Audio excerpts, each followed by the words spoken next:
Senang sekali kalau sore hari ini saya bisa menyapa Anda dan dapat kesempatan untuk membagikan kebenaran firman Tuhan. Dan saya percaya bahwa saya dan Anda, jemaat gereja Mawar Syaron, kita terpanggil sepanjang tahun ini khususnya untuk kita melangkah, berjalan di dalam kelimpahan kasih karunia Tuhan. Tetapi ada kalanya perjalanan iman yang kita lalui tidak semudah yang kita bayangkan. Kelihatannya wah berlimpah dengan kasih karunia Tuhan, Tuhan pasti tolong, Tuhan pasti menyertai. Tetapi kok ternyata saya banyak mengalami cobaan. Kok ternyata Anda merasa bahwa kok banyak tantangan ya di sekitar saya. Hidup ini tidak mudah, masih ada masalah silih berganti. Dan ketika Anda mulai merenungkan di dalam diri Anda, ternyata masih banyak hal-hal yang perlu dipulihkan. Entahkah itu kita secara pribadi, karakter kita masih banyak yang perlu dipulihkan. Atau mungkin cara berpikir kita, mindset kita. Dan juga segala kondisi yang ada di dalam hidup kita ini. Entahkah itu kehidupan keluarga, cara kita memperlakukan orang-orang yang kita kasihi. Kehidupan finansial, keuangan kita, pekerjaan kita ternyata masih perlu dipulihkan. Dan selama proses itu terjadi, Tuhan pun juga memanggil saya dan Anda agar kita tetap menjadi berkat bagi banyak orang. Dan hari ini saya percaya bahwa kita akan menerima berkat kebenaran firman Tuhan. Amin. Ya, siapkan catatan Anda, siapkan juga Alkitab Anda. Saya akan mulai dengan hal ini, saudara-saudara. Suatu ketika ada seorang murid dari sebuah perguruan silat datang kepada gurunya. Ya, karena dia ngomong kepada sang guru, "Guru, aku kepingin mengalahkan ada penjahat yang begitu besar badannya yang ada di pinggir kota sana. Tetapi aku menyadari bahwa badanku kecil, tidak seberapa. Nanti kalau aku ngelawan dia, aku takut aku kalah. Nanti aku babak belur." Lalu sang guru silat ini ngomong sama muridnya, "Nak, kalau gitu kamu harus disiplin menjalani latihan. Karena itu setiap pagi kamu panjatlah sebuah tebing yang tinggi yang ada di situ. Dan kemudian kamu berusaha untuk mendorong batu yang ada di puncak tebing itu. Kamu lakukan itu setiap hari, tidak boleh bolong. Kamu harus lakukan itu dengan tekun dan kamu dorong batu itu sekuat tenaga." Dan sang murid berkata, "Siap guru, aku akan menjadi murid yang lebih sakti lagi." Setiap hari dia bangun pagi, dia mulai mendaki tebing itu. Memang awalnya berat karena dia tidak terbiasa. Dia harus bercucuran banyak keringat. Dia mendaki tebing itu hari lepas hari sampai di puncak tebing dia menemukan batu besar seperti yang ditunjukkan oleh gurunya. Dan dia berusaha sekuat tenaga dorong batu itu. Ya memang gak geser sama sekali karena tenaga masih belum seberapa. Tetapi dia tidak menyerah karena dia ingat pesan dari gurunya. Setiap hari dia pergi mendaki tebing itu. Dari awalnya dia kecapean, kelelahan, sudah sampai di puncak tebing. Dia tetap dorong batu itu. Dan sama sekali tidak bergeser. Bulan demi bulan berlalu. Dan dia terus tekun menjalani latihan seperti itu. Dan akhirnya tahun demi tahun berlalu.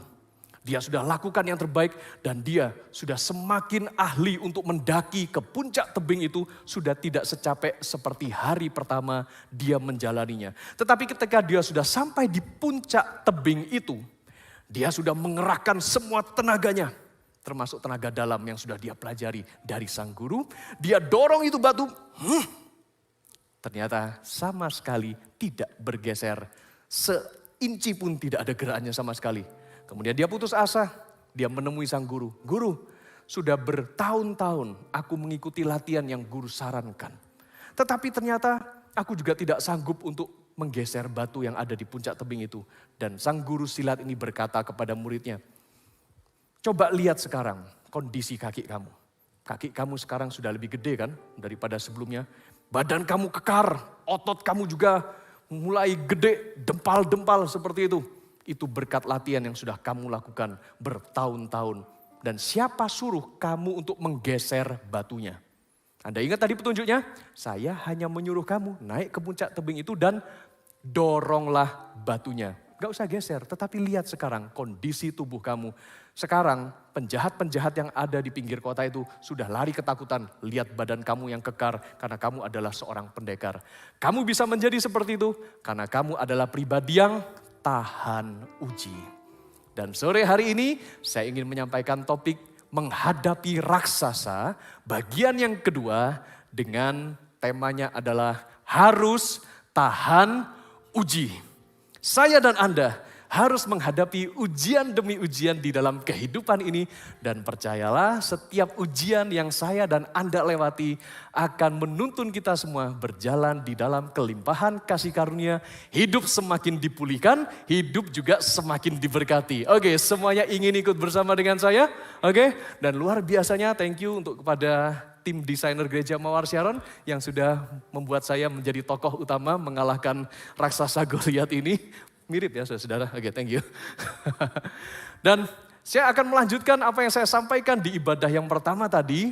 Kalau Anda kepingin menyimak versi lengkapnya, Anda bisa nonton di YouTube Gereja Mawar Sharon Surabaya. Ada banyak pelajaran yang bisa kita peroleh dari situ. Oke, kita buka bersama-sama terlebih dahulu di dalam 1 Samuel pasal 17 ayat 40. Demikianlah firman Tuhan. Lalu Daud mengambil tongkatnya di tangannya.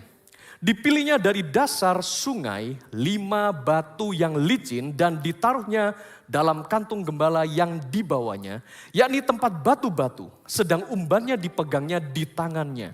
Demikianlah ia mendekati orang Filistin itu.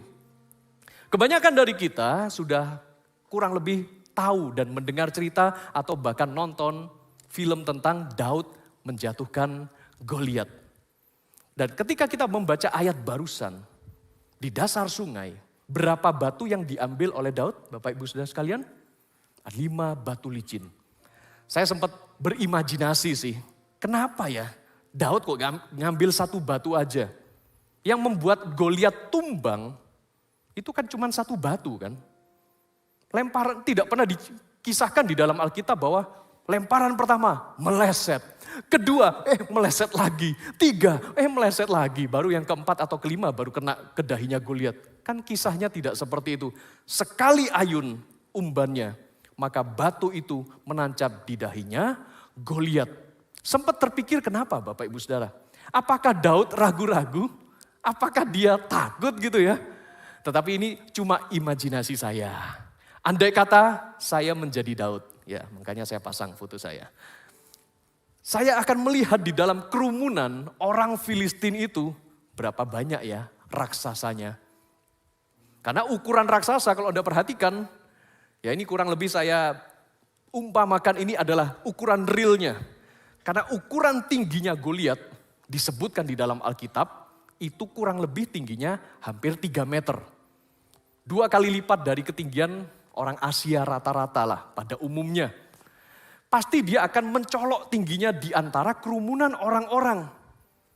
Ini imajinasi saya sekali lagi dari kejauhan. Daud melihat raksasanya di belakangnya Goliat itu ada berapa ya? Kayaknya gak cuma 1. Dan Daud ini punya keyakinan bahwa saya akan menjatuhkan Goliat. Tapi mana tahu raksasa lainnya gak terima.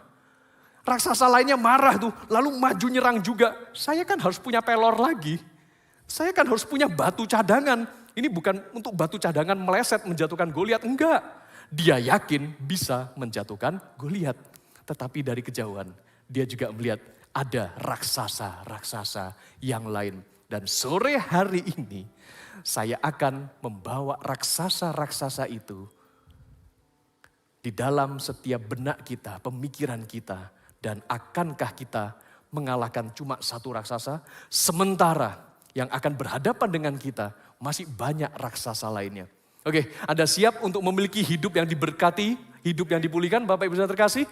Kita akan belajar bersama-sama bagaimana kita memiliki hidup yang dipulihkan dan diberkati. Ya, yang pertama, hadapilah raksasamu. Karena raksasamu itu ujianmu saudara-saudara. Raksasa akan membuat Anda tahan uji. Karena itu mari kita belajar untuk mengalahkan semua raksasa. Dan yang di dalam kisah 1 Samuel pasal 17 dan seterusnya ini, raksasa ini namanya bukan cuma Goliat saja. Raksasanya tidak cuma satu. Oke, kita akan pelajari dulu raksasa yang pertama yang sangat terkenal yang namanya Goliat. Di dalam 1 Samuel pasal 17 ayat 48. Ketika orang Filistin itu bergerak maju untuk menemui Daud, ya, maka segeralah Daud berlari ke barisan musuh untuk menemui orang Filistin itu. Lalu Daud memasukkan tangannya dalam kantungnya, diambilnyalah sebuah batu. Ingat ya, cuma satu batu aja saudara-saudara. Sebuah batu dari dalamnya diumbannya, maka kenalah dahi orang Filistin itu, sehingga batu itu terbenam ke dalam dahinya dan terjerumuslah ia dengan mukanya ke tanah. Sebuah peristiwa yang menggemparkan pada waktu itu. Kalau Anda perhatikan sekali lagi, secara ukuran Daud itu bisa kalah. Goliat lebih tinggi, otot lebih berisi, dan dia punya baju besi, perisai yang begitu berat. Di dalam ceritanya, baju jirah yang dikenakan oleh Goliat itu beratnya saja 57 kilogram. Ada di sini yang beratnya 57 kilogram, Bapak Ibu Saudara? Ya, seberat Anda itulah. Ya. Dan kemudian dia punya tombak, gagang tombaknya saja, ujung tombaknya yang terbuat dari tembaga, itu beratnya adalah 7 kilogram. Wow, besar banget ya. Itu lebih berat daripada koper kabin yang bisa kita masukkan di dalam kabin pesawat. Beratnya segitu, saudara. Belum lagi ada seorang asisten bagian membawa perisainya. Penelitian menyebutkan bahwa ternyata sih Goliat bisa setinggi itu rupanya karena kelainan sebetulnya. Ada tumor otak bawaannya dia yang mengakibatkan hormon pertumbuhannya tidak wajar, tidak normal, makanya dia bisa tumbuh setinggi itu, melampaui manusia normal lainnya. Selain itu, karena ada tumor otak itu menghimpit syaraf matanya, mengakibatkan penglihatannya dari Goliat ini menjadi kabur. Karena itu tidak heran ada seorang pembawa senjata dan perisai berjalan di depannya menuntun Goliat. Dan ketika Goliat hendak menghadapi Daud, dia berkata, hadapilah aku. Kenapa? Karena Goliat gak kelihatan di mana sih posisinya Daud. Ada 3 jenis tentara yang biasanya di dalam perang kuno seperti ini. Ada tentara yang jenisnya tuh berkuda atau naik kereta. Lalu tipe yang kedua adalah tentara yang berbaris yang bisa perang atau fight jarak dekat. Ini tipenya Goliat. Tetapi Daud, dia bukan tipe tentara yang berkuda atau tentara yang jarak dekat main pukul. Bukan. Daud memilih untuk menjadi tentara pelontar. Ini juga tentara yang cukup ditakuti. Karena Daud memiliki keahlian untuk melontarkan batu dengan umban dari jarak yang sedemikian jauh. Dan Anda harus tahu bahwa senjata pelontar ini cukup menakutkan di masa itu. Kalau boleh diumpamakan di zaman sekarang, itu ibaratnya seorang yang pegang pistol. Antara orang menembakkan peluru pakai pistol dengan orang mau nyabet pakai pedang, lebih cepat mana? Peluru atau pedang? Lebih cepat peluru, saudara. Dalam hitungan detik saja, ketika batu itu dilontarkan, Goliat belum sempat untuk menghindar, kenalah di dahinya. Karena itu, Daud sudah latihan sebetulnya bertahun-tahun. Dia menjadi gembala yang menjaga kambing dombanya. Karena itu dia pernah berkata kepada Saul, aku sudah mengalahkan singa, aku sudah mengalahkan beruang. Bukan jarak dekat, saudara, dilontarkan pakai batu jarak jauh. Itulah kenapa Goliat bisa kalah. Ini baru satu Goliat. Mana raksasa lainnya? Kita akan pelajari di sini mengenai raksasa lainnya. Ya, kita lihat di sini di 2 Samuel pasal 21 ayat 15 sampai ayat 22. Sudah dapat, saya ingin mendengarkan kata amin? Ya. Demikianlah firman Tuhan. Ketika terjadi lagi peperangan antara orang Filistin dan orang Israel, maka berangkatlah Daud bersama-sama dengan orang-orangnya, lalu berperang melawan orang Filistin sampai Daud menjadi letih lesu. Yisbi Benob yang termasuk keturunan raksasa, ini dia raksasa kedua. Berat tombaknya 300 shikal tembaga. Nah ini berapa kilo ya? Kalau dikonversikan dalam kilogram, ini tombaknya beratnya 3,5 kilogram. Kurang lebih seperti itu saudara-saudara. Oke, kita lanjut lagi. Dan ia menyandang pedang yang baru, menyangka dapat menewaskan Daud.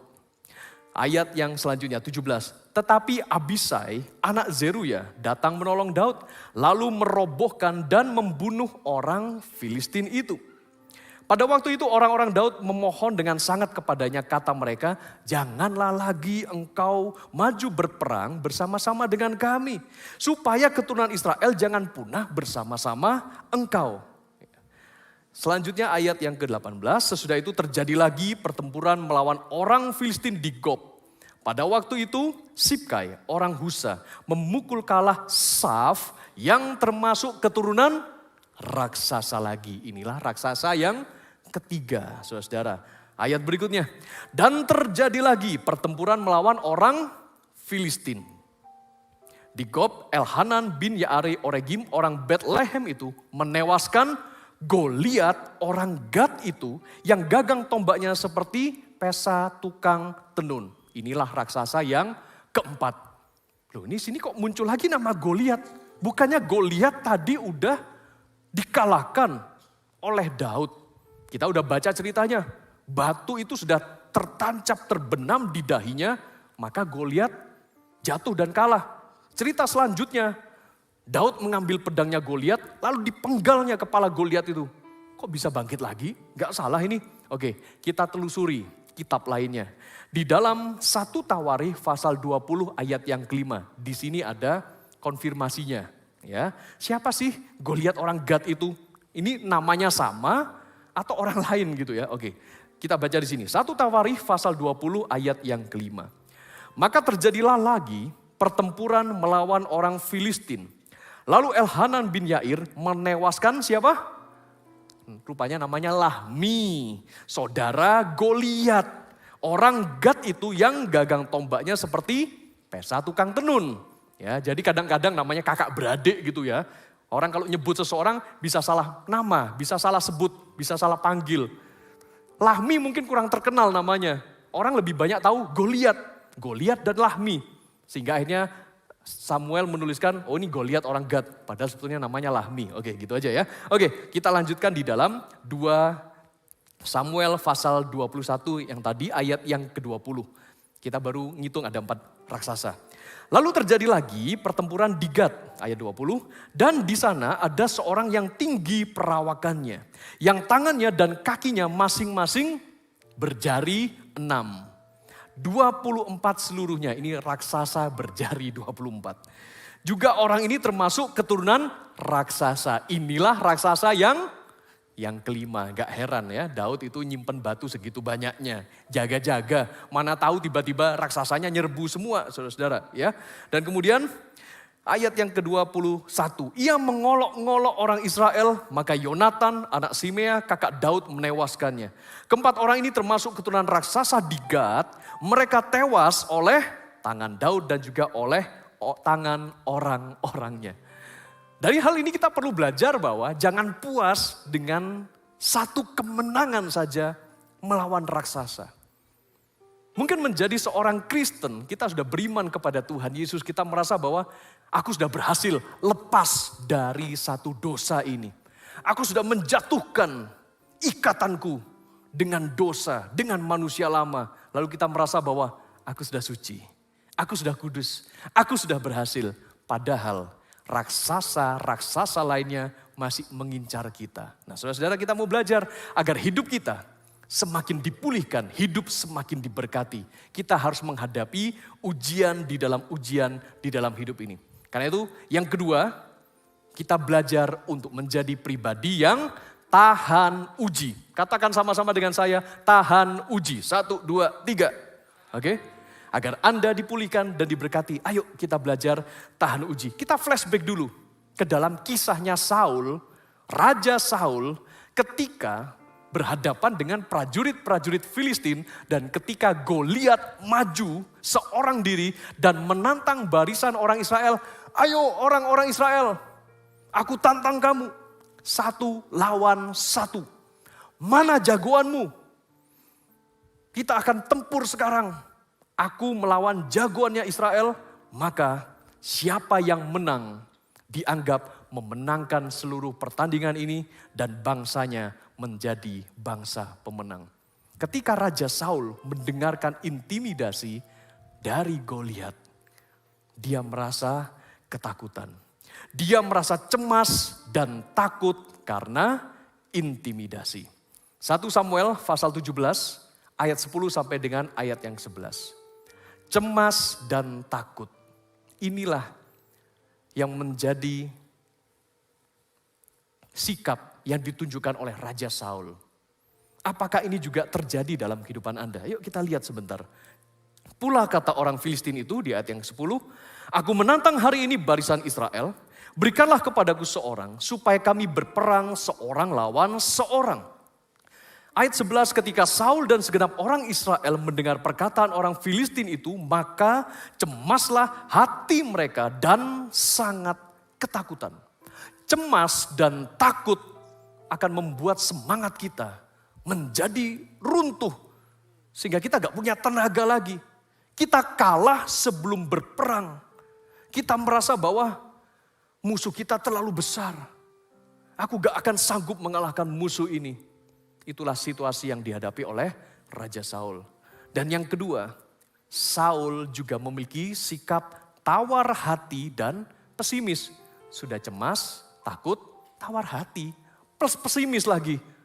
Sudah gak punya kekuatan apa-apa. Lihat di sini di dalam 1 Samuel pasal 17 ayat 32 sampai 33.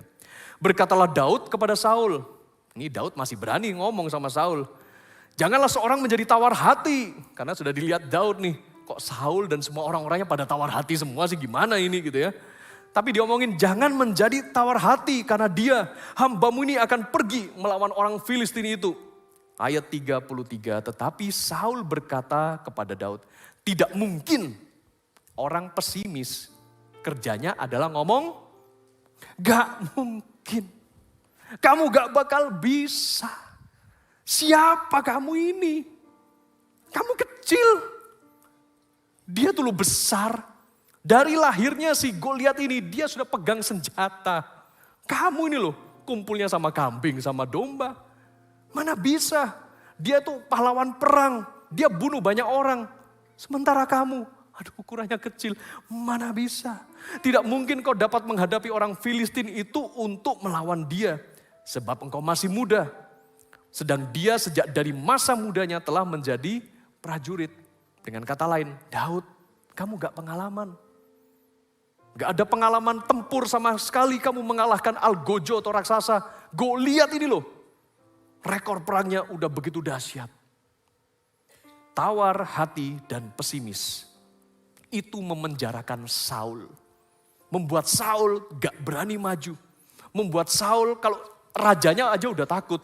Apalagi pahlawan-pahlawan perangnya Saul ketakutan semua.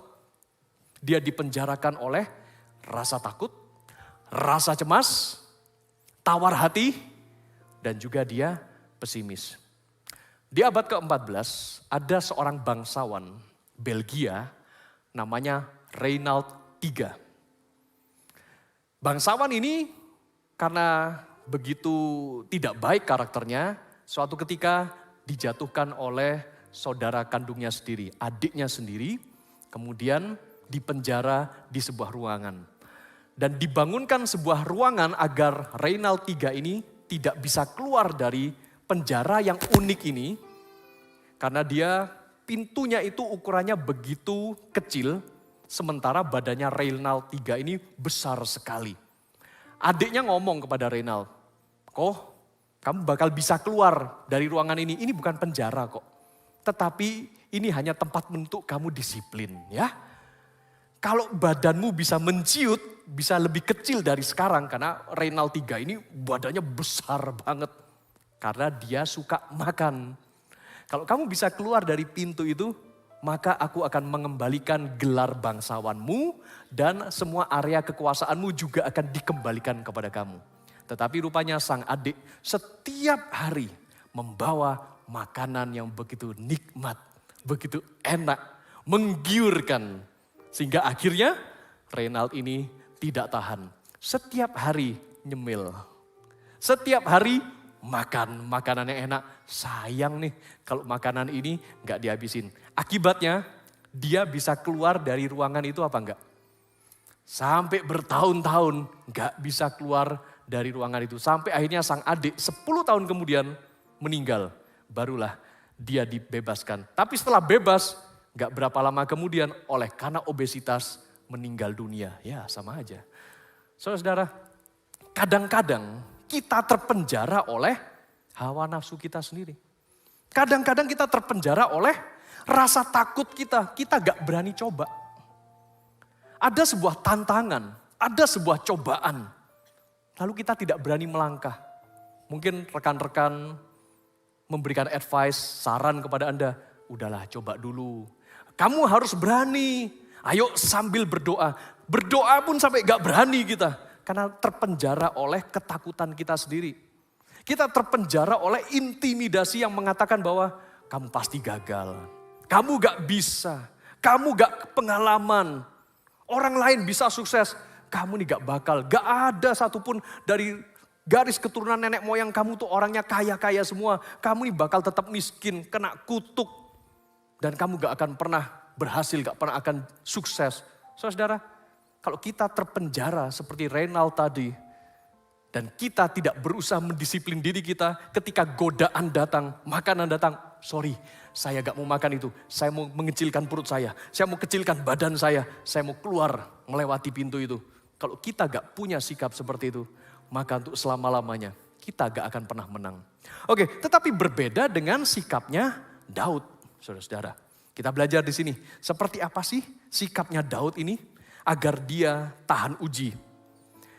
Yang pertama, Daud itu mengandalkan Tuhan. Oke.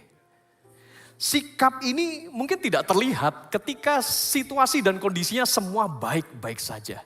Tetapi ketika Tuhan izinkan kita mengalami kondisi yang tidak baik, sikap seperti inilah yang harus muncul. Oke, Pastor, sikap mengandalkan Tuhan itu seperti apa? Oke, saya kasihkan yang sederhananya aja. Contoh mengandalkan Tuhan yang paling sederhana itu adalah antusias. Katakan sama-sama dengan saya, antusias. Oke, kalau kita ngomong kata antusias, cara ngomongnya juga harus antusias, harus semangat, oke? Coba ngomong sama-sama dengan saya, antusias dengan gaya yang antusias. Bisa ya? Hitungan ketiga, 1, 2, 3. Antusias, gitu dong. Kok rasanya perlu dipompa lagi, oke? Hitungan ketiga lagi, oke, coba. Siapkan tenggorokan Anda, ngomong lebih kuat, lebih keras, antusias ya. 1, 2, 3. Antusias. Oke, itu namanya mengandalkan Tuhan. Dari mana antusias bisa mengandalkan Tuhan? Oke, lihat di sini. Antusias, seorang penulis dan filsuf Amerika banyak yang mengutip kata-kata ini. Nothing great was ever achieved without enthusiasm. Tiada hal hebat dapat dicapai tanpa antusiasme. Jadi kalau Anda kepingin menjatuhkan raksasa, Anda kepingin jadi orang hebat, Anda ingin melakukan perkara-perkara besar, harus ngandalin Tuhan. Caranya adalah antusias. Dari mana sih mengandalkan Tuhan kok sama dengan antusias? Kata antusias itu terdiri dari kata en dan theos. Theos. Theos Tuhan. En theos. Artinya God within. Tuhan di dalamnya. Ketika kita mengandalkan Tuhan di dalam segala sesuatu yang kita kerjakan. Tuhan di dalam segala perilaku yang kita lakukan. Itulah entheos, enthusiasm, antusias. Kita mengandalkan Tuhan, bukan mengandalkan diri kita. Maka disitulah Tuhan juga akan turut berperkara. Perhatikan di sini di dalam 1 Samuel pasal 17. Ayat 45 dan seterusnya. Demikian firman Tuhan, kita lihat gimana caranya Daud mengandalkan Tuhan. Tetapi Daud berkata kepada orang Filistin itu, engkau mendatangi aku dengan pedang dan tombak dan lembing. Tetapi aku mendatangi engkau dengan siapa? Nama Tuhan semesta alam, dengan Entheos. Aku datangin kamu dengan Allah di dalamku. Allah segala barisan Israel yang kau tantang itu, dan namanya adalah, come on, serukan sama-sama. Saya dan Anda punya Tuhan yang juga diam di dalam diri kita. Namanya adalah Yesus. Katakan dengan antusias, namanya adalah Yesus.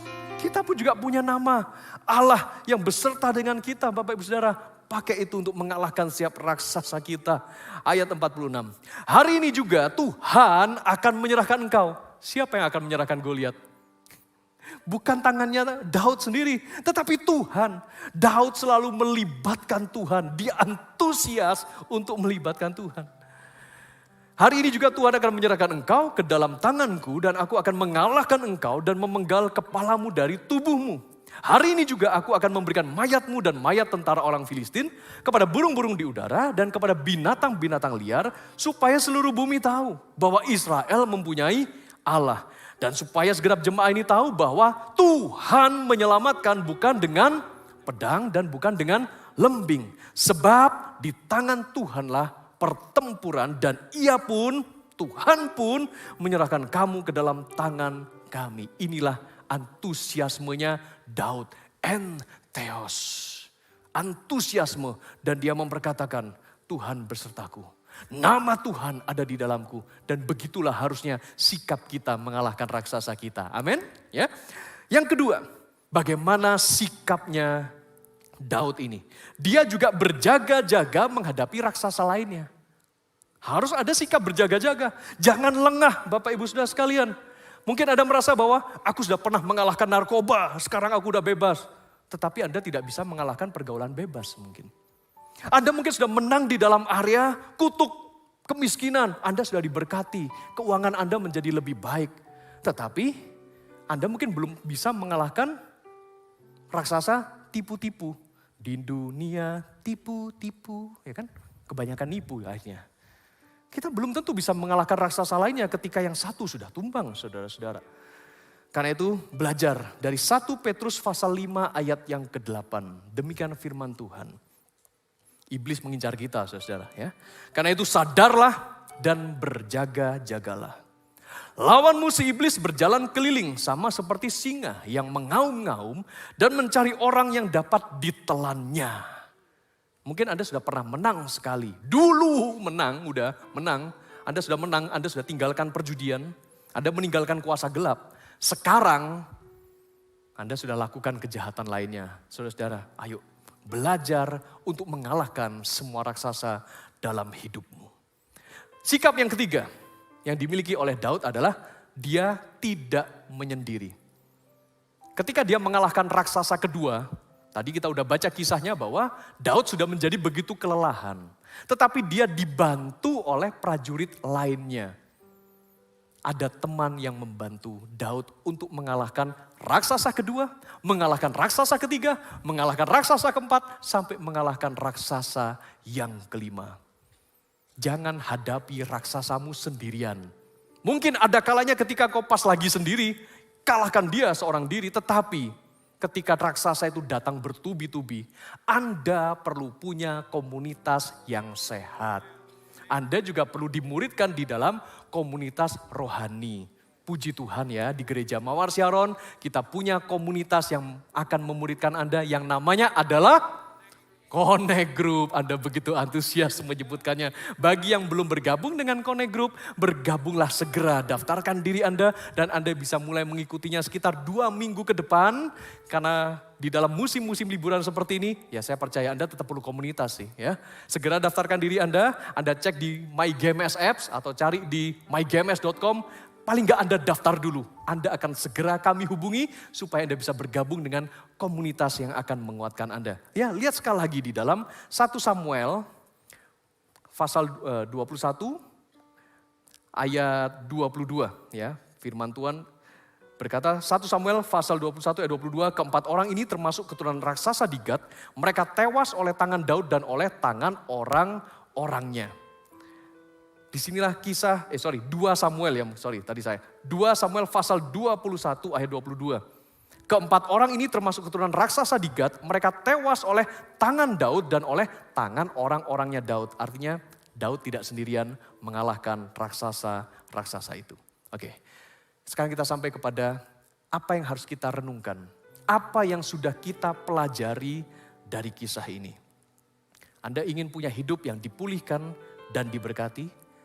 Kita renungkan 2 hal ini. Raksasa apa atau ujian apa yang sedang Anda hadapi? Mungkin Anda sudah pernah mengalahkan raksasa yang pertama. Sekarang raksasa apa? Ujian apa yang sedang muncul lagi sekarang? Coba renungkan. Adakah raksasa itu muncul lagi? Adakah cobaan itu, ujian itu? Anda sambil catat baik-baik. Siapa raksasa itu? Atau apa ujian itu yang sedang Anda hadapi? Anda sedang diserang semangatnya? Anda sedang diserang mungkin di dalam area kerendahan hati Anda? Anda gak tahan sehingga Anda kepingin menjadi orang yang suka pamer gitu? Kesombongan adalah raksasa yang juga harus Anda kalahkan. Mungkin Anda punya tabiat yang buruk mungkin. Anda mungkin suka marah, suka emosi, meledak-ledak, berkata kasar. Itu adalah raksasa yang sedang Anda hadapi. Belajar untuk menjatuhkan dan mengalahkan raksasa itu.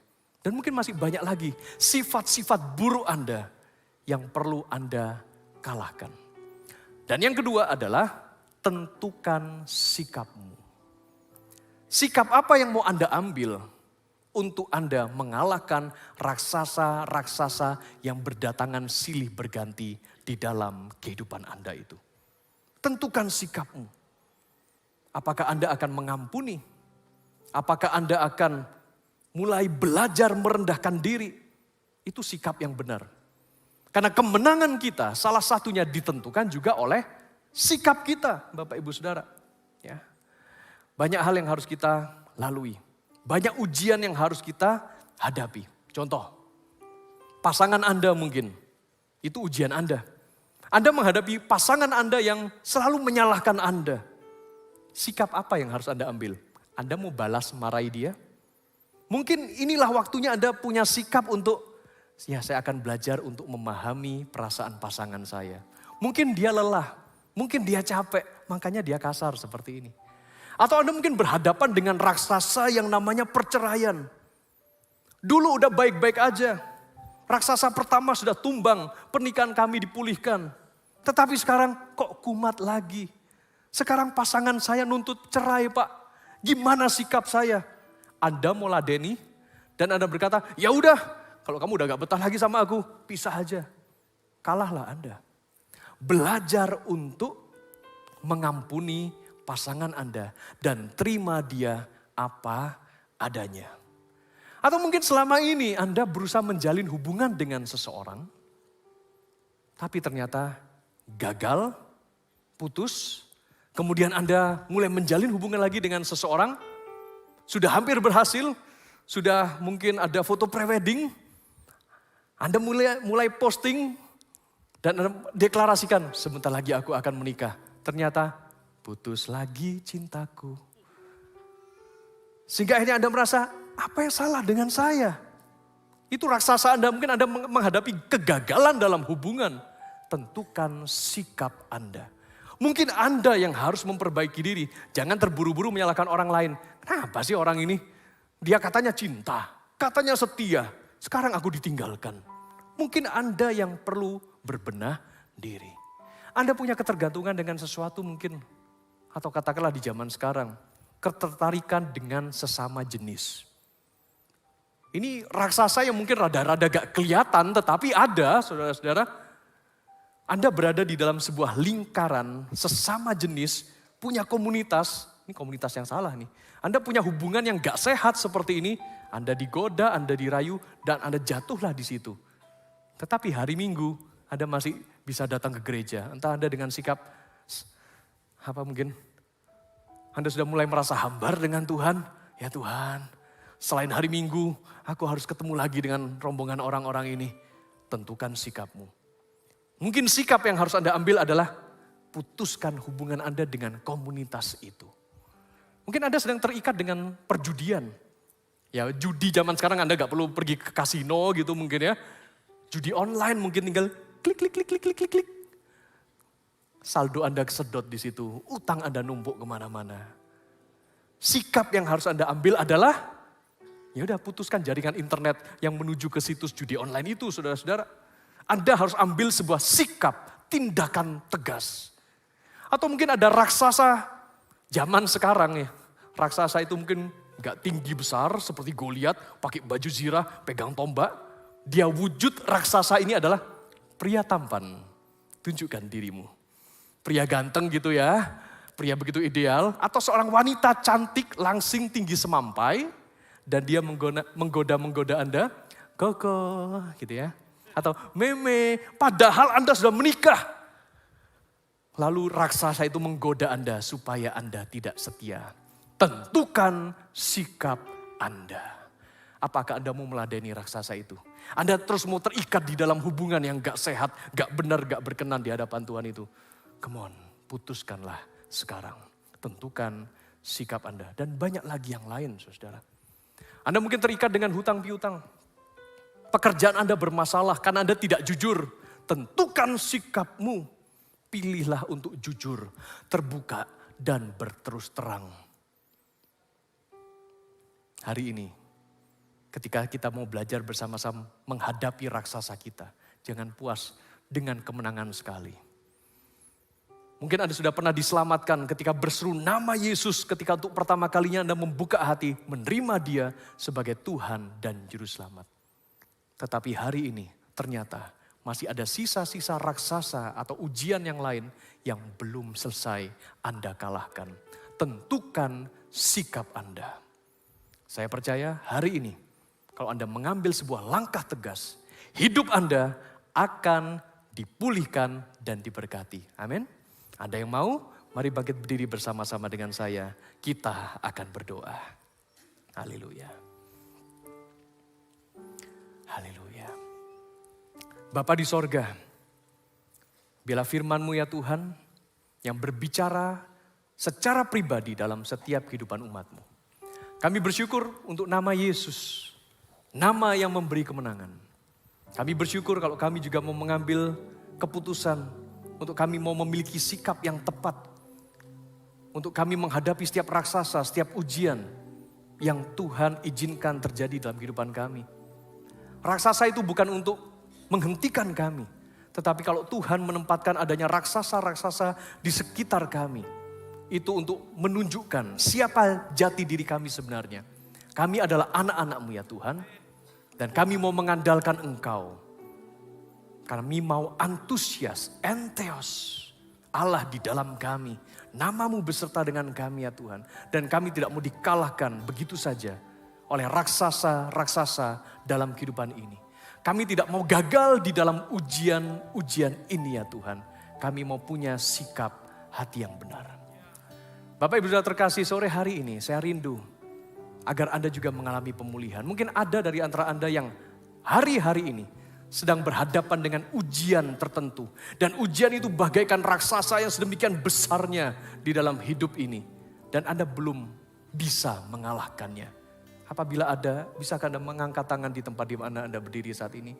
Adakah engkau sedang menghadapi sebuah ujian? Menghadapi sebuah raksasa, tantangan kehidupan. Entahkah itu di dalam area kesehatanmu, di dalam area keuanganmu, hubungan di dalam rumah tanggamu. Atau ada orang-orang tertentu yang menyakiti hatimu. Mungkin ada orang-orang yang memperburuk situasimu, mengecewakanmu. Apabila ada engkau orangnya, engkau merasa bahwa pastor benar. Saya sedang berhadapan dengan raksasa yang belum bisa saya kalahkan di dalam diri saya. Angkat tanganmu. Saya rindu untuk mendoakan Anda dan siapapun kau yang saat ini mengangkat tangannya. Saya undang majulah ke depan. Karena kami akan mendoakan Anda. Majulah ke depan. Dengan iman, dengan langkah keberanian. Ambil sikap yang benar di hadapan Tuhan. Dan Tuhan akan menolongmu.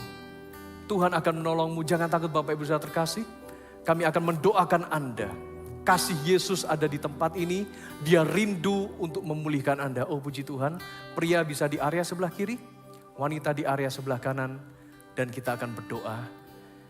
Kita naikkan pujian ini, sungguh Tuhan Yesus, kami memerlukan Engkau.